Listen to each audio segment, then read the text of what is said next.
बिस्मिल्लाहिर्रहमानिर्रहीम। अस्सलाम वालेकुम। दावत नूर में आपको एक बार फिर से खुश आमदीद कहती हूँ जी। जैसा कि आपको थंबनेल से पता चल गया होगा कि आज दावत नूर में हो रही किसी दावत की तैयारी।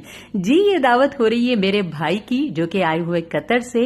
ये मेरे भाई भी है और दूसरा ये कि मेरे नन के शौहर भी होते हैं। तो जी चाहा कि सबका एक छोटा सा गेट टुगेदर हो जाए, और खाना तो बस जैसे एक बहाना है, क्योंकि मेहमान वैसे भी अल्लाह ताला की रहमत होते हैं। मैंने इस दावत की तैयारी प्लान करके की, बहुत जबरदस्त तरीके से कुछ टिप्स आपके साथ शेयर करूंगी जो आपको भी आपकी दावत में बहुत हेल्प करेंगे। इस दावत को प्रिपेयर करने के लिए मैंने सबसे पहले अपनी डायरी में कुछ अदद हेडिंग्स लगाई और उन हेडिंग की मदद से मैंने अपनी दावत को प्लान किया। पहले मैंने बनाई मेनू लिस्ट कि मुझे इस दावत में आखिर बनाना क्या क्या है। तो जो जो मुझे बनाना था मैंने वो लिख दिया इसके अंदर। अब इस मेनू लिस्ट को देखते हुए मैंने ग्रोसरी रिक्वायरमेंट की हेडिंग लगाई कि कौन सी चीजें घर पे मौजूद है और कौन सी ऐसी है कि जो मुझे दुकान से मंगवानी है। तो एक एक चीज का अच्छी तरह से जायजा लिया और फिर उसे ग्रोसरी की लिस्ट में मैंने डाल दिया। उसके बाद की हेडिंग है क्रॉकरी प्लस सिटिंग अरेंजमेंट, कि कौन कौन से बर्तन मुझे चाहिए जो कि तमाम अलमारियों से मैं पहले से निकाल लूं, अरेंज करके रख दूं, और मेहमानों को कहाँ बिठाना है, उसे किस तरह से अरेंज करना है। रात में है रिफ्रेशमेंट, के मेहमान जब आए तो थोड़ी देर के लिए जो हल्का फुल्का जो गपशप होती है, एक दूसरे से जो हम हाल अहवाल पूछते, उसमें कोई हल्का सा कुछ हो जाए। तो इस तरह से ये हेडिंग लगा के मैंने बहुत अच्छी तरह से अपनी दावत को प्लान किया, और जो जो होता गया चेक लिस्ट पे टिक लगता गया। अब मैंने बनाया है शुरू में 3 लीटर दूध का। मैं एक दिन पहले की जो तैयारी है वो अब आपसे डिस्कस कर रही हूँ, मतलब सैटरडे वाले रोज की। तो मैंने 3 लीटर दूध लिया और उसके अंदर ये मैंने जामुन डाल दिया और इसके दही जमा रही हूँ, क्योंकि घर की जो दही होती है बरकत भी बहुत ज्यादा इसके अंदर होती है, दूसरा मीठी होती है, क्रीमी होती है, और बार बार बाजार से लाने की झंझट भी नहीं होती। तो ये दही मैंने प्रिपेयर कर ली है और अब इसे जमाने के लिए मोटे से कपड़े से लपेट दूंगी और 4 से 5 घंटे के लिए मैं इसे किसी गर्म जगह पर रख दूंगी। तो ये तैयारी हो गई है। इस दौरान मैंने बच्चों को कोचिंग भी पढ़ा दिया था और अब तकरीबन 8:30 बजे मैंने खीर की तैयारी पकड़ ली, जिसके अंदर मैंने 4 लीटर दूध लिया हुआ है और हर लीटर दूध के लिहाज से 4 टेबलस्पून चावल लिए हैं। इसके अंदर मैंने ड्राई फ्रूट डाले हैं, ड्राई मिल्क डाला है और चीनी डालकर इसको तकरीबन 45 मिनट तक मैंने इसे कुक किया। मेरी इसके अंदर जितनी भी रेसिपीज है तमाम चैनल के ऊपर अच्छी तरह से, मतलब डीपली वो मौजूद है। अब खीरों को मैंने डाल दिया है डोंगों में और अब इसे ठंडा होने के लिए रख दूंगी। ठंडे होने के बाद ही मैं इसे फ्रिज के अंदर रख दूंगी। तो ये दूसरा काम भी हो गया जो कि मैंने सैटरडे वाले रोज निपटा लिया। अब तीसरा काम है, ये मुझे भुना हुआ बारबेक्यू कीमा बनाना था।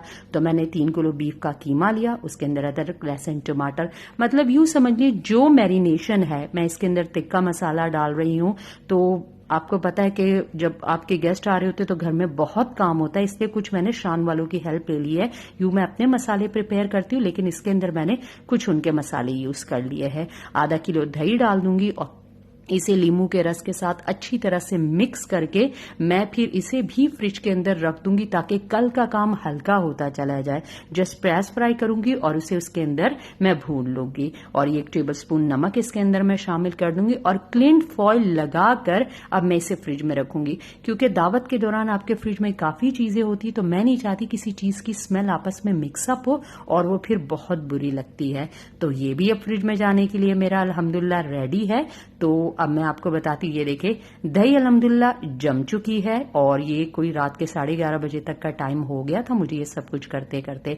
खीर भी अल्हम्दुलिल्लाह कंप्लीटली फुल डेकोरेशन के साथ ठंडी हो गई है, रूम टेम्परेचर हो गई है। ये सारी चीजें यके बाद दीगरे अब मैं फ्रिज में रखती चली जाऊंगी। और ये देखिए ये सिटिंग एरिया, मैं अपनी बेटी की बहुत ज्यादा शुक्रगुजार हूँ। मरियम ने मुझे ये पूरा झाड़ू करके दिया, इसकी डस्टिंग करके दी, और ये सिटिंग एरिया भी मैंने एक दिन पहले अपना प्रिपेयर कर लिया है। और ये देख सकते कितना काम मेरा हल्का हो गया। ये रात के तकरीबन कोई 12 बज गए थे ये सब कुछ होते होते। अब आप देख सकते चूल्हा मैंने फुल साफ कर लिया था, किचन बहुत मैसअप हो रहा था, तमाम बर्तन धो लिए और 12 बजे के बाद मैं सोने के लिए चली गई थी। तो अब नेक्स्ट डे की प्रिपरेशन के लिए, संडे था, सब घर पे थे, पहले सबको लंच दिया, 3 बजे तक वो होता रहा और 3:30 बजे मैंने दावत की मेन तैयारी शुरू कर दी। अब पुलाव के लिए मैंने 3 किलो गोश्त प्रेशर कुकर में डाल दिया है। प्याज, अदरक, लहसुन तमाम लवाजमात शामिल कर दिए। गरम मसाले भी डाल दूंगी और पानी भी डाल दूंगी और इसे सीटी लगाकर मैं पकने के लिए रख दूंगी, क्योंकि ये जो इसकी यखनी है और बीफ है ये मुझे फिर पुलाव बनाने में काम आएगा और ये बहुत ज्यादा हेल्पफुल रहेगा आपके लिए, क्योंकि बिरयानी का काम बहुत ज्यादा लंबा हो जाता है और जैसे कि मैं बिल्कुल अकेली हूं तो मुझे बहुत हेल्प रहा ये। अब ये पुलाव का जो मसाला था वो प्रिपेयर हो गया था। अब मैं तकरीबन ये 4 बजे के टाइम मैंने कीमे को भी भूनना शुरू कर दिया।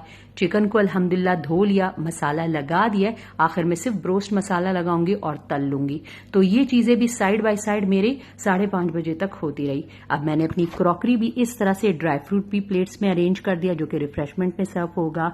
ये देखिए ग्रीन टी के लिए प्यालियां, कैतली, कोल्ड ड्रिंक के लिए ग्लासेस साफ करके खुश्क करके ट्रे में रख दिए, डेजर्ट के लिए डोंगे और प्लेट खाने के सर्व के लिए हॉट पॉट, बड़ी सी परात जिसमें चावल सर्व होंगे। ये तमाम एक साइड पर अच्छी तरह से धोकर ड्राई करके मैंने रख दिए ताकि सर्व करते वक्त किसी किस्म के वह हैसल ना हो, मैसअप ना हो और अच्छी तरह काम हो सके। अब ये देखिए चावलों के लिए तैयारी शुरू होगी। बाहर मैंने चूल्हा लगा दिया, प्याज लाल कर लिए है और ये देखिए बारबेक्यू कीमा बिल्कुल अल्हम्दुलिल्लाह भुना हुआ रेडी है। और ये तकरीबन 8 बजे मैंने चिकन को फ्राई करना शुरू कर दिया था और एक बैच हो गया। अब सेकंड भी डाल रही हूं ताकि तमाम चीजें दावत में गर्मा गर्म सर्व की जाए। फ्रूट भी अरेंज कर दिए पहले से, देख लीजिए आप, हल्का फुल्का फ्रूट रखा है। ये देखिए रायता और सैलड भी मैंने निकाल लिया है और ये चावल मैं परात के अंदर सर्व करने जा रही हूँ। ये देखिए डाल दिया। अब ये सारी चीजें 1 बाय 1 करके लड़कों ने मेरी बहुत हेल्प की, बैठक में चला जाता रहा है। और ये देखिए भुना हुआ कीमा प्लेट्स में मैंने डाल दिया है। गरम गरम नान जो कि होममेड है ये भी हॉट पॉट के अंदर मैंने रख दिए है। सब चीजें वक्त पर हो रही थी और गर्मा गर्म हो रही थी। और ये देखिए चिकन जो कि ब्रोस्ट टाइप का मैंने फ्राई किया था, सबने इसकी बेहद तारीफ की है। और अब जब ये चीजें सर्व हो गई तो लास्ट में मैंने सबको ये देखिए खीर फ्रीजर से निकाल ली थी और अब इसके साथ ही मैंने खीर को और फ्रूट को एक साथ सर्व किया। मेहमानों का लुक भी दिखा दूं, सब खाने को बहुत मजे से एंजॉय कर रहे हैं, आप देख सकते हैं। और ये देखिए खीर भी मैंने फिर सर्व कर दी थी, फ्रूट के साथ ही ये मैंने सर्व कर दी थी। Last but not least green tea जो कि हमारे यहाँ बहुत इंपॉर्टेंट है, लास्ट में सर्व की जाती है। ये देखिए फीकी और मीठी दोनों मौजूद है। और किचन को मैंने तकरीबन रात 12 बजे तक ये साफ सर्फ से धोकर चूल्हा साफ कर दिया, बर्तन सब धो दिए हैं और जितने भी एक्स्ट्रा बर्तन थे वो बाहर चारपाई में मैंने रख दिए थे ताकि वो ड्राई हो जाए। ये सब कुछ होते मुझे तकरीबन रात के 12 बजे लग गए थे। थकन बहुत हुई लेकिन तारीफ सुनकर बहुत ही मजा आया। तो होप करूंगी मेरी इस दावत से आपको भी बहुत हेल्प मिली होगी। आपने दे दिया होगा एक जबरदस्त सा लाइक। चैनल पर अगर नए हैं तो हम्बल रिक्वेस्ट है, बगैर सब्सक्राइब किए मत जाएगा। फ्रेंड्स एंड फैमिली मेंबर्स के साथ इसे शेयर कीजिए। किसी दूसरी रेसिपी के साथ फिर आपकी खिदमत में हाजिर होंगी। तब तक दीजिए दावत नूर को इजाजत। अल्लाह हाफिज।